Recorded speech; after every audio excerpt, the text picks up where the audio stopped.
left our heroes, they were analyzing Ellis St. Joseph's script, The Sandman Cometh, but the original version with no Catwoman. But what new revelations will be revealed as they tackle part 2 of St. Joseph's original story? Stay tuned to your podcast players. The sleepiest story points are yet to come. Batman! Batman! Batman, he's a made of a bat. He's a made of a man. He's a Batman! Batman! Batman, he's made of a bat. He's made of a man. He's baby. He's Batman! Batman! Batman!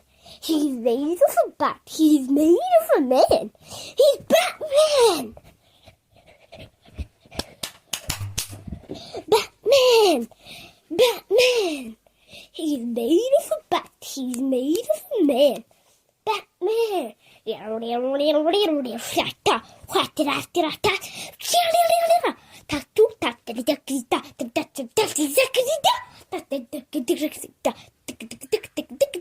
Batman! Batman! He's made of a bat. He's made of a man. He's Batman! Batman! Batman! He's made of a man. He's made of a bat. He's Batman! Batman! Made of a bat. He's made of a man. He's Batman! Welcome to the Bout Polls, where we're not sure our musical efforts could ever match what you just heard. This is Tim in Tokyo with my brother Paul in Hanover, New Hampshire. It makes me want to pull out my trombone. We opened with a mostly original Batman composition credited to The Color Boo on SoundCloud, uploaded 6 months ago, no specific date given. This was forwarded to us by Maynard on the social media site formerly known as Twitter. Maynard is down in Australia. And he comments, "It's hard to beat the intensity and conviction of that vocal delivery." That's for sure. Tim, it reminds me so much of me about it even sounds kind of like my voice, although I think this is a little girl. When you and I started recording like Batman radio shows back in the 70s, just the kind of exuberance, certainty that whatever I say will be like super funny and super right somehow. It's like, since when is Batman made of a bat and made of a man? I believe that's Man-Bat, right? Man-Bat! So anyway, I thought that was pretty entertaining. So I'm just imagining what she must have been hearing in her head while she was singing that. Probably like a full orchestra and guitars. Yeah, I know what you mean. I'm sure I imagined a full instrumentation of any musical effort I made at that age. Yes, especially when we were recording fake radio shows on Dad's Bell and Howell cassette recorder.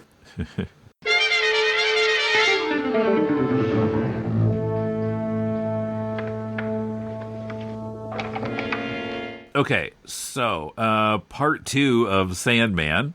Now, part 2 was originally called A Stitch in Time, rather than The Catwoman Goeth, since, of course, the Catwoman never did cometh in this version. So, supposedly, I think I saw this in Eisner, that there were some prints of the film that said A Stitch in Time, even though Catwoman was in it. I'm a little doubtful of that assertion. That sounds kind of like people who swear that when they saw first Star Wars in 1977, it said Part 4, A New Hope on it. And they will not be moved from that belief. So it kind of feels like that to me. But anyway, certainly not that way on the DVD. It's The Catwoman Goeth, and I think it always was when we watched it as kids, too. Did Eisner ever say that he had seen that title? Ooh. Or was it just shrouded in, hearsay and assumptions and fantasies of others? Okay, well, this is what Eisner writes. This episode has the distinction of having 2 different titles for the second part. The Sandman Cometh and A Stitch in Time, and The Sandman Cometh and The Catwoman Goeth. For some reason, they filmed both versions of the second title. it aired in both versions during the reruns. He doesn't attest to being a witness of that. I'm not sure what he bases that on, but Yes, no citation. no. Okay. Well, we'll leave that be for the moment, and if we ever come across a reference to it, or an actual screenshot, we'll know what to do. Well, yeah, listeners, have you ever seen it with A Stitch in Time as the title of part 2? Let us know. So, of course, Batman is in the mattress stitching machine, and his escape in the script is somewhat different. He lets the needle pierce his glove as he pulls his hand out of it and the restraint, and gets out his bat knife and cuts himself free, which is fine, but I agree with Robin Boy Blunderer. His escape as shot is better. Maybe one of the best trap escapes of the series. RBB writes, perhaps my favorite from the whole series, as there's no bat contrivance, no sudden citywide power outage, no singing nonsense sounds, as funny as it was to manipulate a piano punching device, but him using the very weapon intended to kill him to free himself, and using the utility belt as a tool in and of itself. Just perfect. Yeah, really resourceful, and for that reason, both convincing and in character. Yeah, and it's definitely, there are some bat traps where power outage or something else intervenes, and it's not Batman himself getting them out. Which are always a little less satisfying. Or, you got to call Alfred. Okay. But, yeah, I mean, it's more satisfying when the duo can get themselves out of it. And it is kind of a moment of like, oh, yeah, that's really, really smart when the needle comes down and, basically rips his the bond of his left arm or left wrist right off, or splits it in half. It's just, it's good stuff. Now, Sandman gives Robin a riddle. Now, which villain does he think he is? I'm not sure. That's a good question. All the ho-ho-ho stuff has got me thinking that St. Clair tried to come up with a signature noise for the Sandman to make that wasn't ha-ha-ha or woo-hoo-hoo-hoo or, the sound that the Riddler makes, but he's got ho-ho-ho, running all the way through the script whenever Sandman amuses himself with something beautifully smart he happens to say. The riddle is, what does a man take without really taking it? And he's referring to what he took from PJ's safe. Now, and of course, well, spoiler alert, what he means is that he took a picture of it and left it in the safe. Yes, he took a photograph. Which isn't a very satisfying answer for, well, I guess it could be the answer to the riddle is a photograph, I guess. Yeah, it's fine. It's just not very good. Yeah. As puns go, it's a pun. Yeah. No, it's not really a pun. It's, it's kind of funny, I suppose. It has to do with contrast between what you expect when somebody says taking something and then reminding ourselves that the idiom of taking a photograph is, sounds darn like you're taking something away.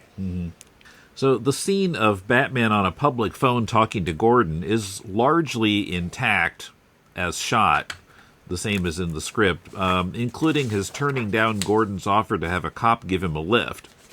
But Hoffman adds Batman saying it would be a waste of taxpayer money, so a classic civic responsibility Batman line.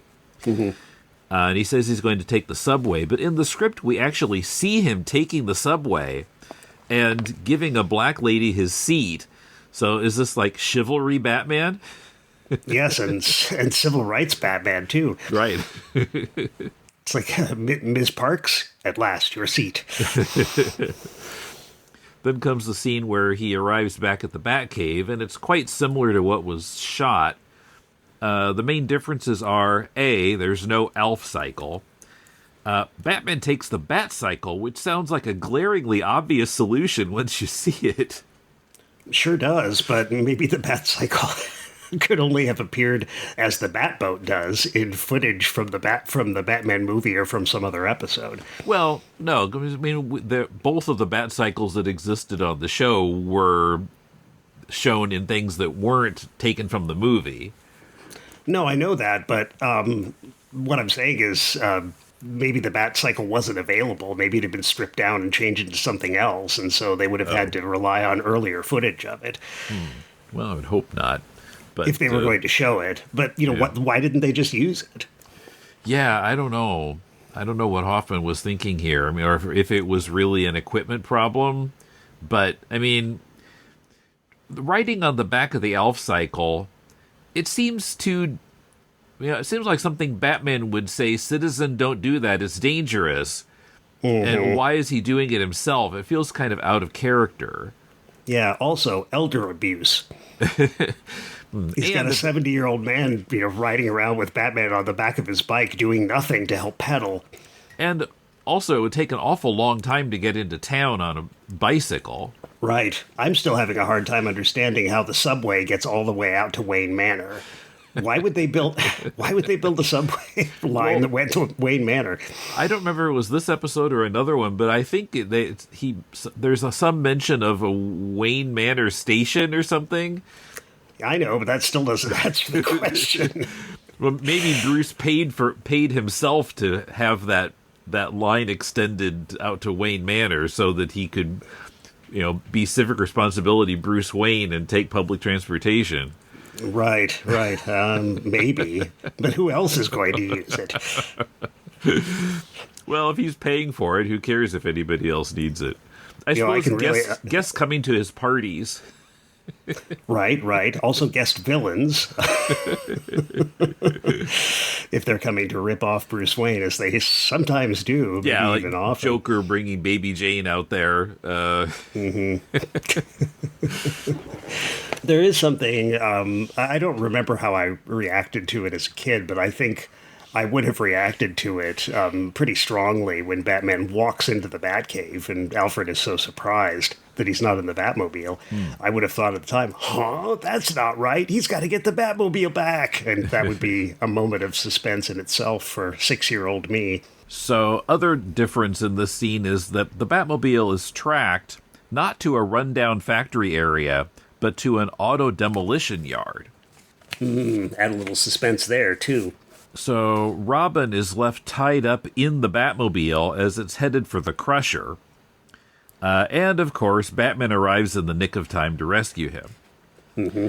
And this scene features a nice reappearance of the Batmobile remote control, as seen in Penguin Goes Straight, Not Yet He Ain't. Yes. Although it's not clear to me whether St. Joseph knew that or if he thought it was his own idea. Batman uses the remote control to make the car do an emergency bat turn and drive away from the Crusher, and I'm not sure how that could have been shot. I'm still wondering how the subway station and the subway could have been shot. Might have had a set that would work. I mean, they had bat stock footage of the bat turn from the air with Batman and Robin in the car. Mm-hmm. So anytime you deviate from that, then you either have to reshoot the footage or work around it, do something different, like have Hoffman completely rewrite the script. No, wait a minute. Batmobile's the third car in line to be crunched. This is page 47, shot 114. I don't remember seeing anywhere, you can probably correct me here, so how the Batmobile is lined up to be crushed. Is it on some kind of track? That wasn't clear to me either. I assumed that it was on like a conveyor belt. Yeah, here we go. It's right here. Exterior conveyor belt, demolition conveyor belt. Okay. 114 on page 47. Right. Okay. So, all of the mise-en-scène around the Crusher would have made it really difficult to use stock footage convincingly of the bat turn. Yes. Also, how wide is this conveyor belt? You could do a 90-degree bat turn, but if the conveyor belt is too narrow, then the tires are going to be off the belt. Mm-hmm. And only a 90 degree? Well, I mean, I assume that there's a car behind the Batmobile, so doing a 180 wouldn't help you. Yes, I could see Dozier or Hoffman looking at this and just putting a big X through everything having to do with the demolition of the car. Right. Like unfilmable, too expensive. Mm-hmm. So, yeah, Robin realizes the answer to the riddle, the photograph. Mm-hmm. The cops are at... Not a pun, by the way. I was wrong. It is definitely not a pun. Okay. The cops are at Paul J. Spaghetti's, and PJ's arguing with Gordon and O'Hara, blaming them for driving away his savior, Dr. Somnambula. Sandman arrives and smokes his cigar so that the smoke goes into the air conditioning system, coming out elsewhere in the house and making PJ and the cops into sleepwalkers. So there get to be a lot of sleepwalkers here in part 2. We're just getting started. Getting to be like the video for Thriller. Zombies, I guess, in that case. Yeah, then they should have had Vincent Price narrate this. But then he'd be Egghead, I guess. That's right. Narrated by Egghead. Oh. Olga. No, wait, that's season 3. Wait for me. I'm riding an ass. Then the duo arrive, and Sandman is shocked that they're both alive, which, by the way, I don't think ever happens as shot. Even though he thinks that Batman is dead, I don't think there's ever when he sees Batman next, he doesn't say, "But you're supposed to be dead." He's kind of like, "Oh, it's Batman." Doesn't he? When does he see Batman again? Is it not until they get to the island in the episode? I think it's not till they get to the island. To J. Pauline Spaghetti Island, is that what it's called? Yeah. The rustic place where she built her first noodle factory and apparently grew wheat in her backyard. But let's not go into that now. With the world's biggest, fattest noodles. Oh, yeah. Well, in Aunt Hilda's cauldron. Seriously, they're pretty clearly fire hoses, I think. They've just been painted bright, fun fettuccine colors. The cops are vulnerable to suggestion in their sleepwalking state, so Sandman tells them that the duo are dangerous criminals and should be arrested. And they go for Batman and Robin, but Batman throws a batarang, which wraps a bat rope around them. So they're tied up at PJ's house. And then Batman and Robin, still in the house, go to PJ's safe, find his ledger, and realize, it's still in the safe, so Sandman must have photographed the pages of it, thus the riddle. And they figure out PJ must be going to Gotham City Trust to withdraw $50 million in cash. And so then we see, page 55, sleepwalking PJ asking to withdraw all his money. And Sandman and the gang scoop up the money and put it in their truck. Now, this is maybe a small point, but J. Pauline Spaghetti seems not to be hypnotized when she does all of this. She's just naive. Right. Yeah. Totally different animal. She's just so grateful to Dr. Somnambula for helping her to sleep that she, gives her all to him, as it were. Mm-hmm. Yeah, and I kind of think that works better. I think that's a little more interesting. Well, and then plus making her into a female who's going to marry Dr. Somnambula. Right. I think that adds the next dimension, where the way that they deal with that in this script later on is less satisfying.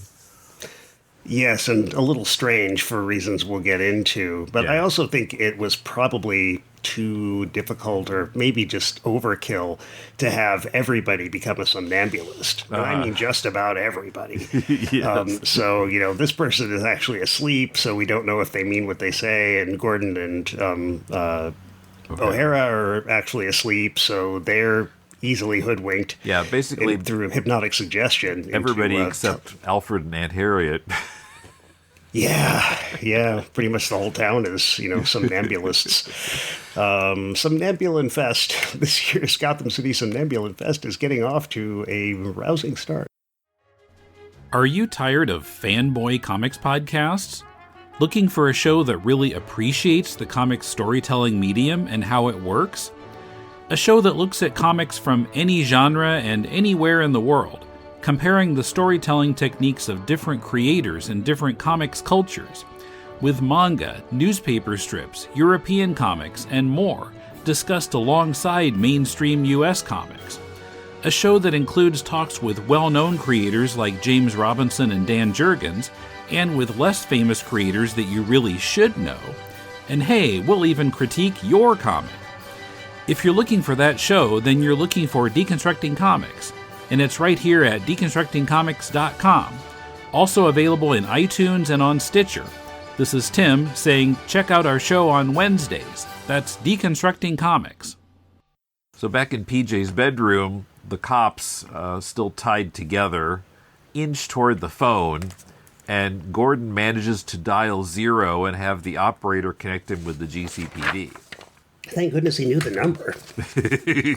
It's being 0. a member of the GCPD. It might have been difficult to remember for him.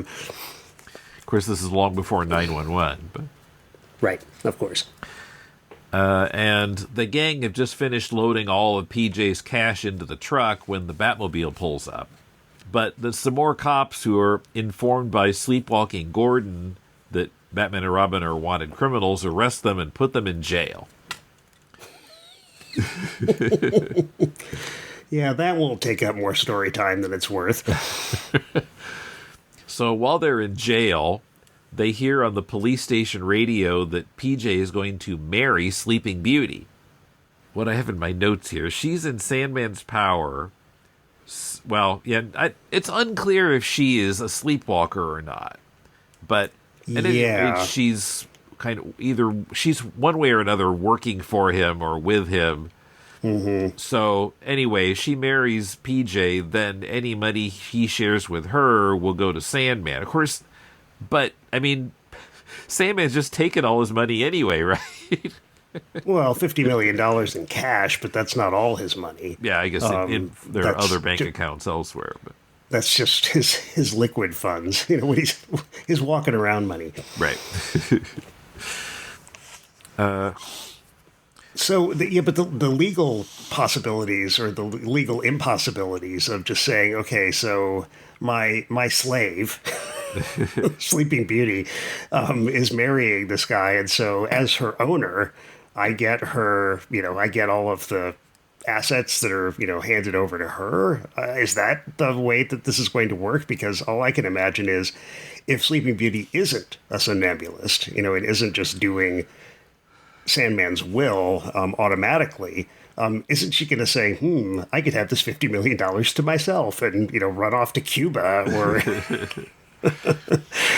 I don't know, who knows? But it doesn't seem, it's just easier to make it Sandman marrying a woman who has this fortune. Batman tells the police captain, who is not a somnambulist, that he should tell Gordon if he comes down there, Batman will divulge information that will, quote, open his eyes, unquote. Batman, from his jail cell, they didn't take away their utility belts. He takes out a bat walkie-talkie and calls Alfred.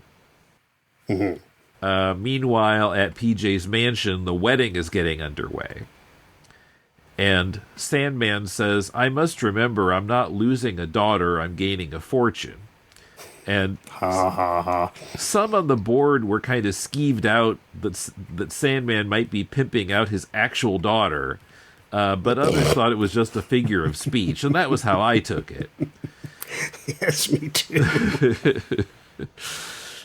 So, I mean, on 60s TV, I can't imagine that the first option would be run, especially during kids' viewing time. Yeah, I think it's just an analogical joke. Yeah. So Batman has called Alfred to bring Batwake, which Jim Aiken thought was strange since they have their utility belt, so they probably have Batwake on them. Yeah, geez, they have the Bat Shield in their utility belts. Tell me how that works. Good thing matter is so compressible. Yeah, it's the guy on his knees standing behind Batman. Yes, and putting it behind his cape. Yeah, Yeah, and well, actually, I was more concerned about the chemistry at stake here. How do we know that Batwake is actually going to act as an antidote to the cigar smoke that Sandman's blowing around? Well, I mean, I guess, this is a form of sleep. It kind of made sense to me. I thought it was kind of a nice solution. If they are... Maybe Batwake is like smelling salts. It just wakes you up from whatever. Yeah, I mean, if they are sleepwalking, I think it would work if there were such a thing as Batwake. If there were such a thing as Sandman smoking his cigar into the air conditioner and putting everybody into a trance. Why not just say, I'll give you a Batwake, slap, whap, wake up. So Batman arrives at the wedding just as the minister is saying the "Let him speak now" line, of course. Of course. Even Gilligan's Island had that right. Batman stops the ceremony and sprays PJ with Batwake. And then, of course, there's a bat fight in the church, and of course, the crooks are all arrested. Yep. Tag scene. Aunt Harriet at breakfast again, talking about how the GCPD caught Sandman and saved poor Paul J. Spaghetti. And she says, nobody can say that the Gotham City Police were asleep on the job. But well, actually, you could say exactly that. So what do we think about the cigar? I think it's kind of an elegant solution, but also you've got an adult smoking on a kid's show, which couldn't have, I mean, at least a show that's marketed to kids and is known to be watched by kids. So I don't know if that would fly even in the age of when there was cigarette advertising on television. yeah, well, I mean, Penguin always smoked. So Well, that's true. That's true. So, yeah, I don't think it would have been... maybe some people would have not liked it at the time, but I don't think a censor would have blotted it out. I guess I'm not thinking so much about just the act of smoking as I think of it. I'm thinking about, the act of blowing smoke from something you're smoking as a way of, being a supervillain and making people go to sleep and stay in your power. But maybe this is, maybe this is just meaningless speculation. I do sort of like the cigar. I like it better than the stethoscope, to tell you the truth, as a delivery system. Well, they didn't. If the stethoscope had worked a little bit better, if they'd been able to mist, people with the kind of white powder, that might have worked better than having Robin look like an 80s stockbroker every time he gets sprayed. Well, and J. Pauline Spaghetti, too. She gets that white powder on her face. It's like they're so coked up they can't even wipe their faces off after each dose, expecting Robin to run around with a little chain with a tiny spoon on it by the end of the episode. Well, yeah, it seems like... I'd like to know more about the whole bit in the show of how they rigged up things to spray quote-unquote knockout gas on people in various pieces of equipment. I think I remember hearing that they had some trouble with some of them, or the gas sometimes smelled really bad, or... I would think that clogging would be a real problem, and that's most likely why Robin looks like a cokehead, as does J. Pauline Spaghetti. And not only that, but even after the cliffhanger, at the beginning of episode 2, Robin has still got. We know that these were filmed all, at the same time. Right. Maybe not in chronological plot order, but certainly at the same time. So there would have been no reason for Robin's face to have been wiped off. It's not like it was really, a day or two before they filmed the scene at the beginning of part 2 with Robin going into the maze. But there's just something really hilarious to me about adding insult to injury by having Sandman spray Robin's nose again and get even more gunk on his face to add to the stuff that's already there. The whole maze business. In Hoffman's version. In the episode as filmed.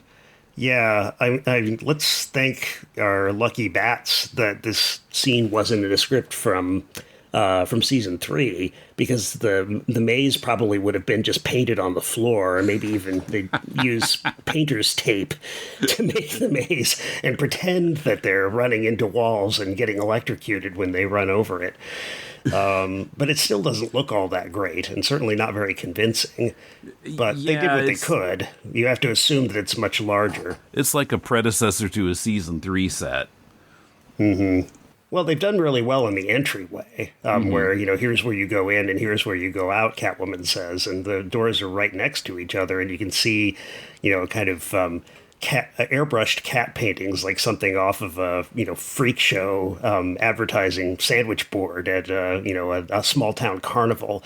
But then once they get into the maze, it's nothing but pretty much like schoolyard chain link fence. Mm-hmm.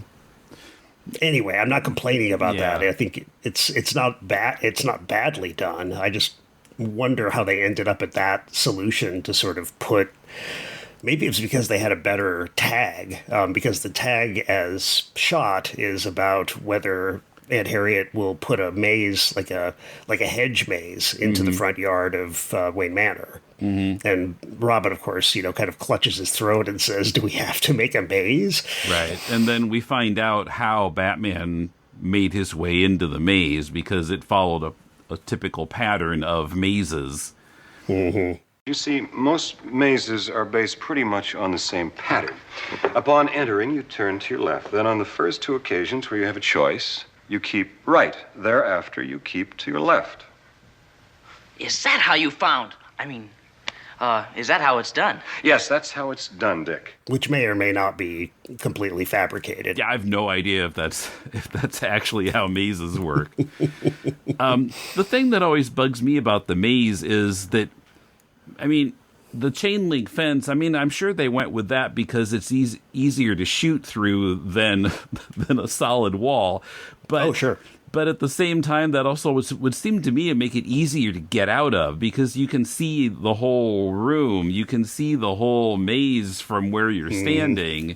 Mm-hmm. And I don't buy this, like, I'm stuck in the middle of the maze forever and I'm going to die here because I can't find my way out. I'm going to starve to death when I can actually see the exit. Well, that's probably why the electrification element was added, and maybe that's why they're chain link fences in the first place, because it would have been too easy. Well, it would be a lot cheaper to put up a chain link fence than it would be to build, to build a bunch of walls, even if they're just made of, paperboard or scrim or what have you. But because it seems like it would be so easy to get out of that maze, which looks like it's about the size of a locker room at the most, electrifying it would make it more impossible, not because you couldn't find your way out, because you'd get fried. Yeah, which is not what Catwoman was saying at first about what made the maze dangerous, but whatever.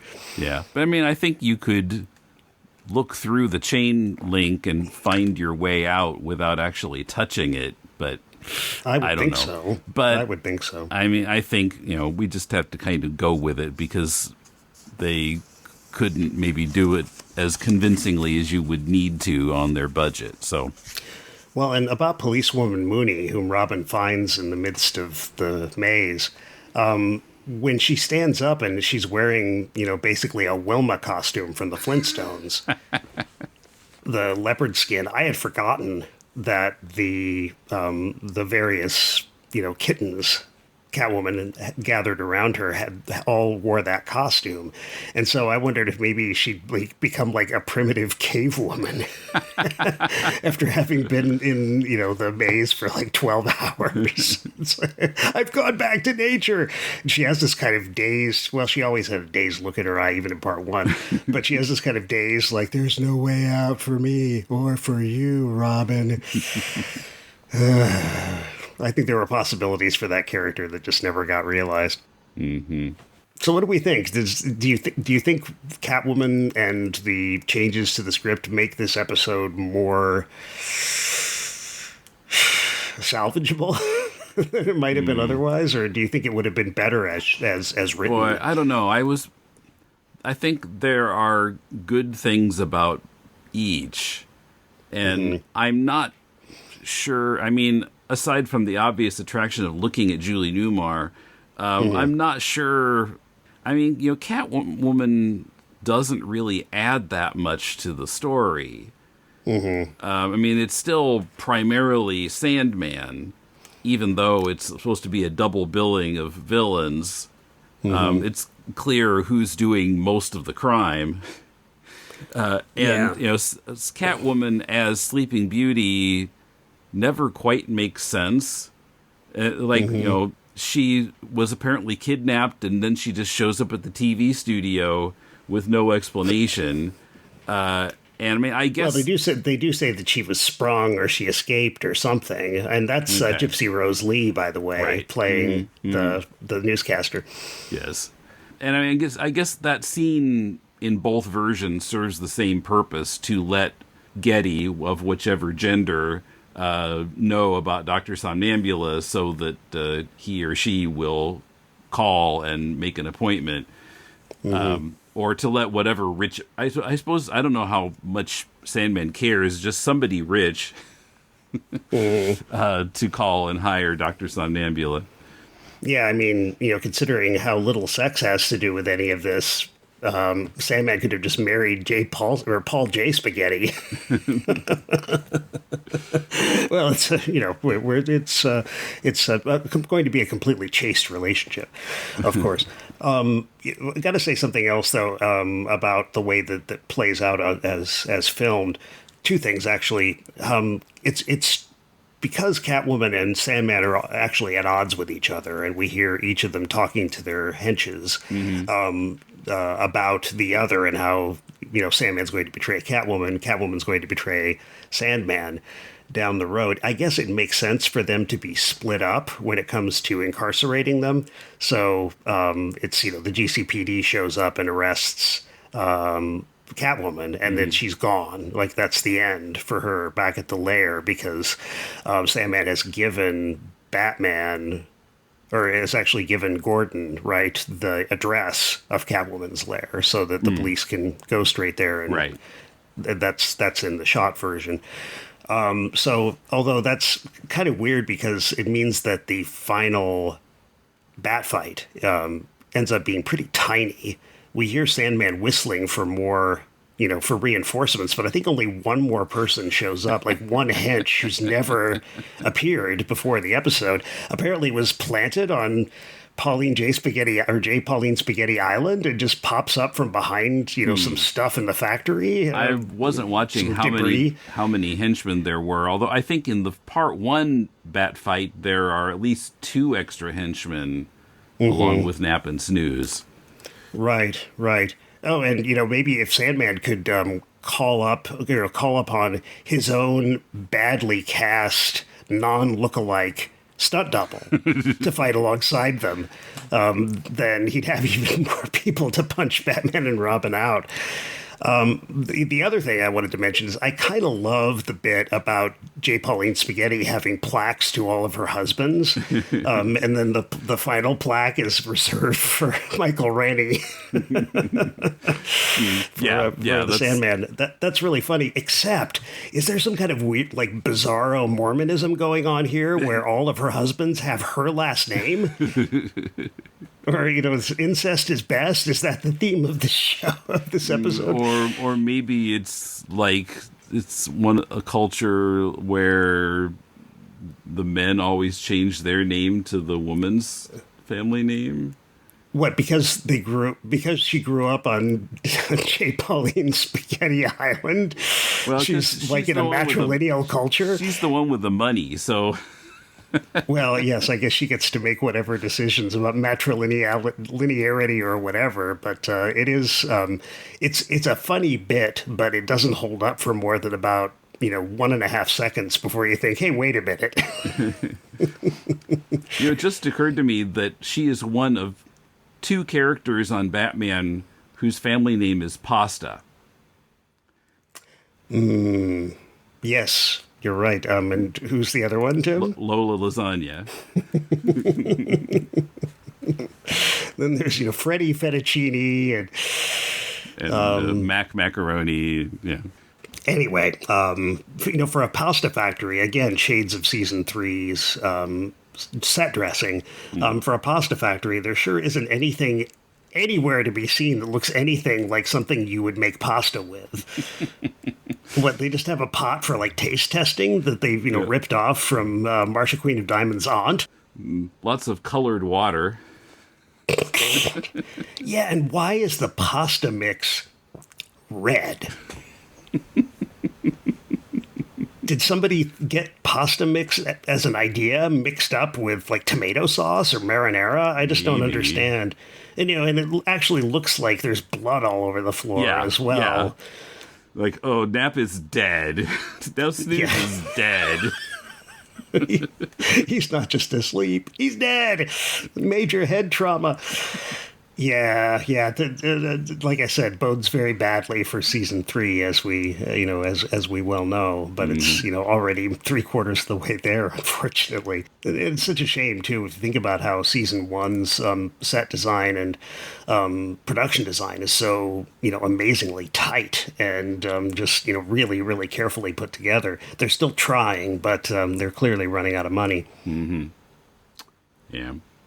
Yeah, so I think if you could combine the two versions, you would have a better episode. And, I don't know. Maybe I would throw out Catwoman. And I'm still wondering, I don't know anything about Robert Morley. What would it have been like with Morley as Sandman rather than Rennie? Yeah, I'm not sure.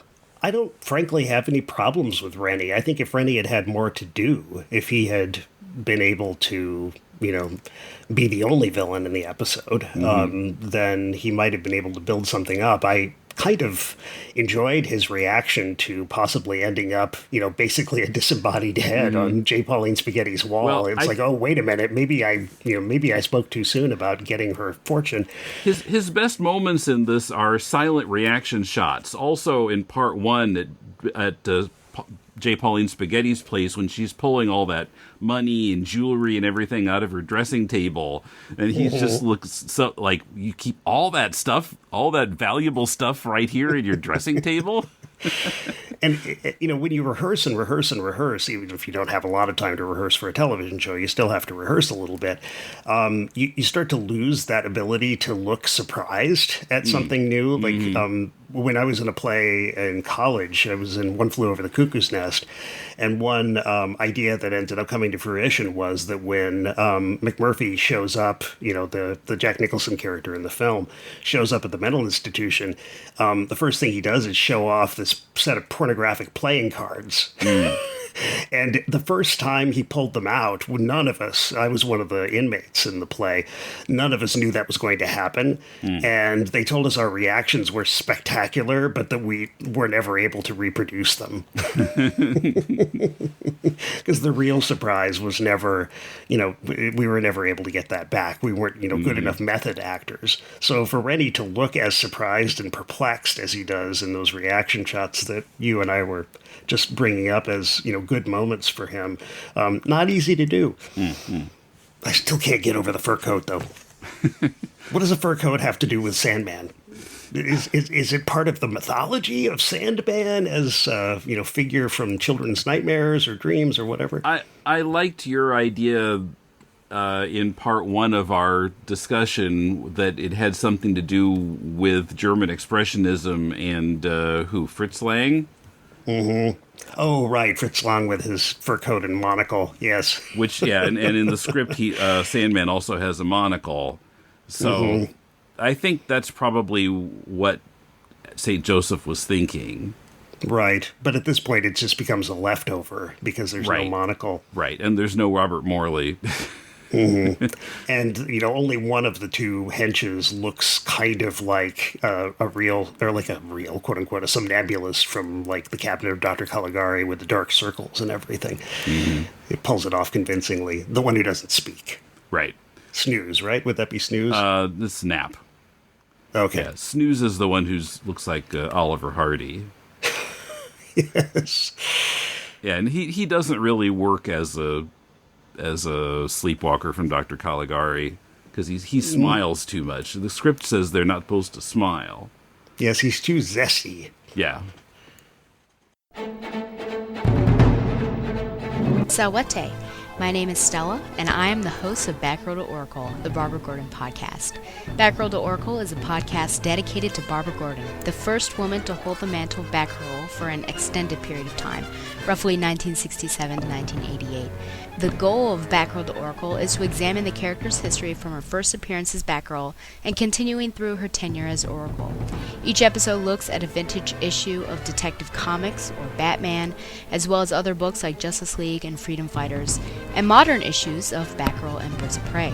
I also keep track of news involving Batgirl and other members of the Bat family, and I have a revolving series of segments like Babs in the Tube, which highlights appearances of Babs in TV and film, Shipper Spotlight, which looks at a variety of comic and pop culture couples, gives their history, and determines whether they are hot or not.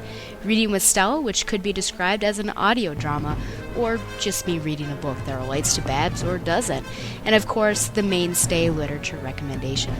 I have been blessed to interview writers Scott Beatty and Chuck Dixon on their Batgirl Year 1 work, Brian Q. Miller on his Batgirl run, Dwayne Swarzynski and Christy Marks on their separate Birds of Prey work, and the creators and actors of the Batgirl Spoiled, the web series. I hope to interview more creators and actors in the future. My goal, most importantly, is to make a fun, entertaining, and thoughtful show that people enjoy and from which they learn. Find the show online at thebatmanuniverse.net and iTunes, and follow the show on Facebook and Twitter at Batgirl to Oracle. Thank you, and fly on, Babs lovers. Join us on Patreon to support the show and get bonus content. For just $2 a month, you get access to outtakes from every To the Bat Polls episode, trivia quiz videos on 20th century entertainment, and the right to vote on future Bat Polls topics. We recently published a new edition of our music quiz on Patreon. For a $4 monthly donation, you also get the right to have an ad for your own project on the show once a month, and hours of exclusive podcasts, including our issue-by-issue walk through the first 50 issues, plus annuals, of Amazing Spider-Man, and our new monthly podcast, Starlin Kills Captain Marvel, in which we examine each issue of Jim Starlin's Captain Marvel work. So go to patreon.com/deconcomics and select the level of your monthly donation. Thanks for listening, and thanks for your support. Machine will button you up forever, Batman.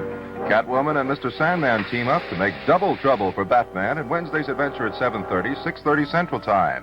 In color on ABC. So this time, rather than a Bat inbox of responses to an episode, we've got some of the responses from the all-seeing, all-knowing 66 Batman message board to our release of the script itself. And of course, yes, we've talked about some of their reactions as we've been going through the script, but I thought we could read some of them more completely here. So, Paul, take the first one. Yeah, they're quite thoughtful and pretty extensive, too. So Robin Boy Blunderer writes, changing spaghetti to a woman makes everything make more sense, a widow being more vulnerable to Sandman than a man, though this could have been kept if Sleeping Beauty and he had been more developed throughout, in my opinion. It feels late in the episode to have the marriage scheme, though there is some witty dialogue between Sandman and his mall pre-ceremony. But it just works better with the change. It's more interesting, and we get that great scene in the filmed version of her showing off her former husbands and a bit of humanity from Sandman as he realizes that he may actually be the prey in this relationship. So Robin Boy Blunderer picked that up, too. I hadn't read this before now. The reactions of Michael Rennie. The second half feels off, though. The compactor trap for Robin, while dramatically written, seems wrong for the villain's theme. Yeah, because however you die, you go to sleep, in a way, but mashing him is not quite the same as a mattress factory stitch. While making Robin a sleepwalker over and over again, and him snapping out of it and being their prisoner may have been repetitious, it may have also opened up some more interesting and witty lines and scenarios. With the sleepwalker threat and the entire wide-open nature of Dreams, Sandman could have been as formidable a repeat villain as King Tut. Oh well, that's an interesting thought. Maybe the whole DC series could have been predicted by this episode of Different Sandman, though, I guess. I love the addition of Catwoman to this story, though. One of my favorites, actually, is filmed with some interesting touches, particularly the police having an undercover agent in her gang, a first and last in the series, yes, Policewoman Mooney, as well as the whole return to a more menacing and playful Catwoman, and the sense her lair isn't just a place for her to plot and luxuriate in, but an area of menace and danger. Unique, too, that Robin ends up a prisoner as much as Mooney, no thought as to killing them, but instead keeping them for further torment. It could also be that I'm simply used to the filmed show as is, and so, while interesting, reading other variations of scripts can be fun. They remain in the shadow of what was filmed, for better or worse. Overall, I can see how, per the official Bat book by Joel Eisner, the script was considered high quality. The story, aside from my issues in Part 2, flows along at a good pace. The Sandman's hideout, Sleeping Beauty, billboard, etc. is all nicely done, and yet I'm glad Catwoman was added in. Perhaps, too, it's good there wasn't a second Sandman episode. He could have gone the way of Egghead in Season 3.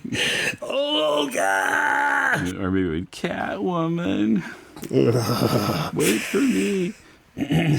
A Christmas-themed episode could have had Egghead dressed as the Virgin Mary, on an ass heading for Bethlehem to pay their taxes.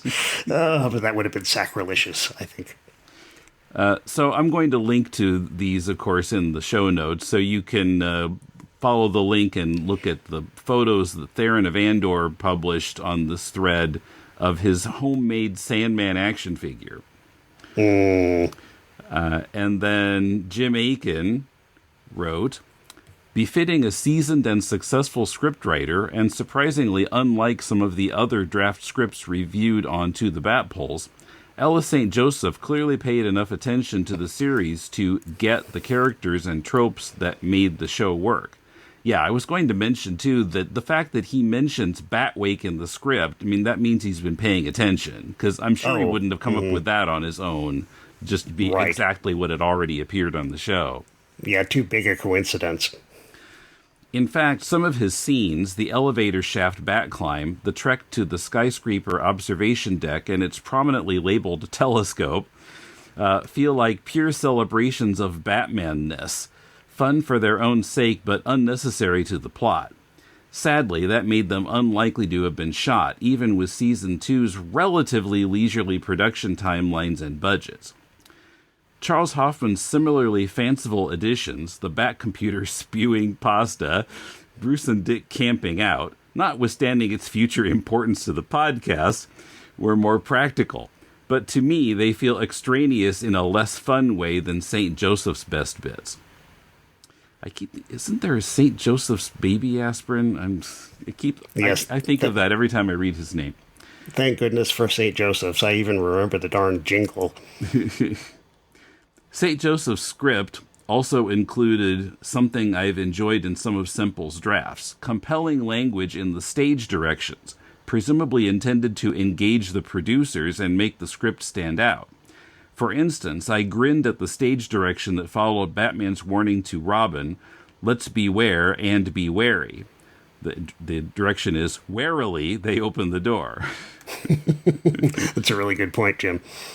Semple had similar business in some of his scripts, but since he was in the family, I'd wondered if they were atypical in-jokes for Dozier, Horowitz, and co. Now I'm thinking they might just be marks of screenwriting flair. I don't know, have you seen other scripts, non-Bat scripts, that had that kind of stuff in them? Maybe a little bit of it, and I wondered if those were attempts to imitate Dozier's own flair in his stage directions. But either way, I don't know if that was typical of television scripts. I kind of doubt it, since they are so kind of machined in so many, for so many series. But whatever the case, I guess we could just say that Dozier had a positive influence on the writers who tried to live up to that example. So Jim Aiken goes on, as much as I liked the good stuff, I was surprised, having read in the Bat book that Dozier gushed over it, how much didn't work for me in the draft. Bullet point. As Robin Boy Blunderer has noted, the end of the second episode is a rambling mess. I'd buy the business about Gordon and O'Hara being turned into sleepwalkers, but they should have shaken it off soon after Batman tied them up, just as Robin did. Jailing Batman and Robin and summoning Alfred for Batwake when they had utility belts with them were wastes of time. The big bank caper was a rather pedestrian crime. The wedding to Sleeping Beauty felt tacked on. Yes, it did. And having PJ's butler treat the nuptials like business as usual after Sandman hogtied him rings false even by Gotham standards. The sheeple, they just go along with whatever their leaders tell them. Second bullet point. The riddle Sandman asked Robin felt out of place, or at least should have included a nod to the Riddler, since Sandman name-dropped other arch-criminals when boasting in an earlier scene. Third and final bullet point. The business about using the subway after the theft of the Batmobile was so dumb, I figured it must have been a Hoffman gag. It would be fun to see Batman as a strap hanger, barely noticed by fellow commuters and gallantly giving up his seat, but not when Robin's in danger. Of course, Hoffman doubled down on this idiocy in his revision by having Alfred transport Batman by bike rather than by limousine, or taking the Bat-cycle as St. Joseph had it. When Robin's in trouble, Batman should show the grim urgency we saw in the Bookworm episodes. You know, I have to wonder whether St. Joseph had much or even anything to do with the revision, since he's credited with the story. And maybe they had to credit him with the script. Yeah, I think enough of his dialogue, was left over, or enough of his plot points were left over in the final draft. I'm sure that's right.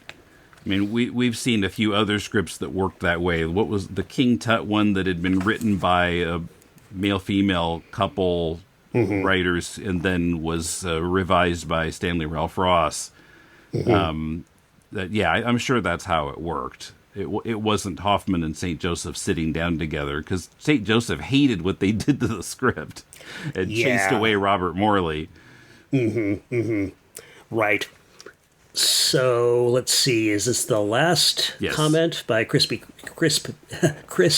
Critter on the differences between the draft and the final pre-Catwoman? Nap and Snooze, as originally conceived and described, are similar to the somnambulist character in The Cabinet of Dr. Caligari, which, if I recall correctly, Ellis St. Joseph said was an influence on his script. Absolutely. Not surprisingly, their scary-looking appearances were changed more to your standard-issue humorous henchmen. Difference number 2, scene 39 in the first draft, Sandman says, quote, "I'll be the second richest crook in the world. What am I saying? I'll be the richest," end quote. In the final draft, he adds to that at the end, quote, "even richer than the Penguin," end quote. I never knew the Penguin was supposed to be wealthy. Yes, I guess, a little mythology that I guess that's what monocles mean. If you're wearing a monocle, that means you're rich. Oh, right. So maybe that's why Sandman isn't wearing a monocle in this episode. He doesn't get that until he makes it to kind of like, the Triple Crown platform of Supervillain of the Year or something. Both scripts describe Sandman as wearing a black monocle and being bald, depending on who played him.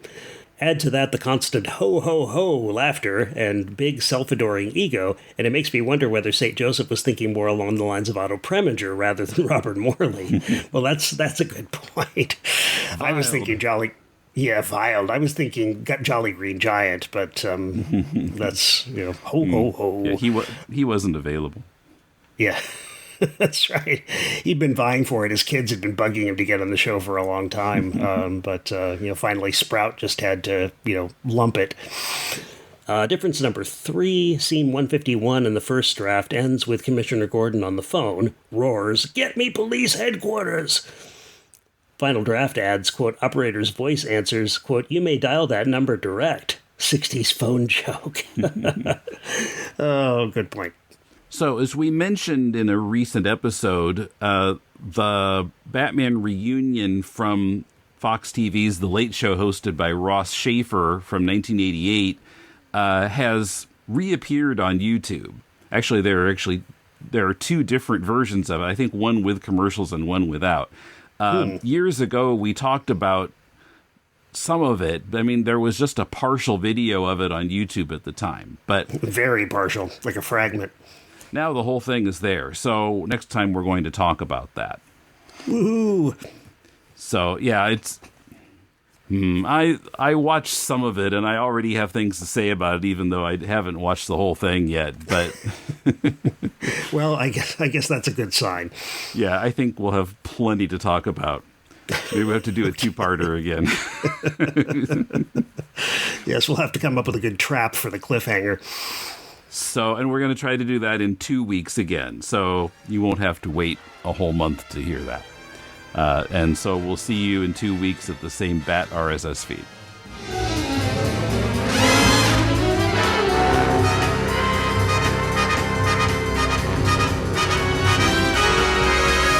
Check the show notes for links to Batman by the Color Boo and the message board thread about the Sandman script. If you'd like to drop us a line or recommend any Bat audio that we haven't used yet, let us know at batpoles@deconstructingcomics.com. You can also use that email address to make a donation to the show through PayPal. You can also comment on the thread for each episode and each script at 66batman.com/forums or on our blog at tothebatpoles.libsyn.com. We're on the social media site formerly known as Twitter, at DeconComics, and on the Deconstructing Comics channel on YouTube. You can hear outtakes from this and every episode of To the Batpoles and vote for topics for future episodes by supporting us at patreon.com/deconcomics.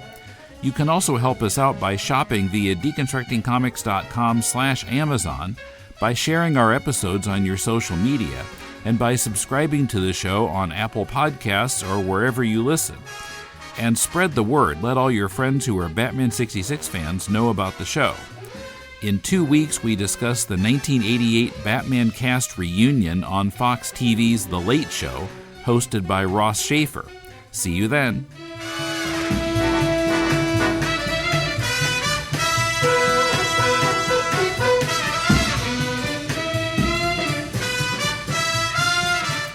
To the Batpoles is a production of DeconstructingComics.com.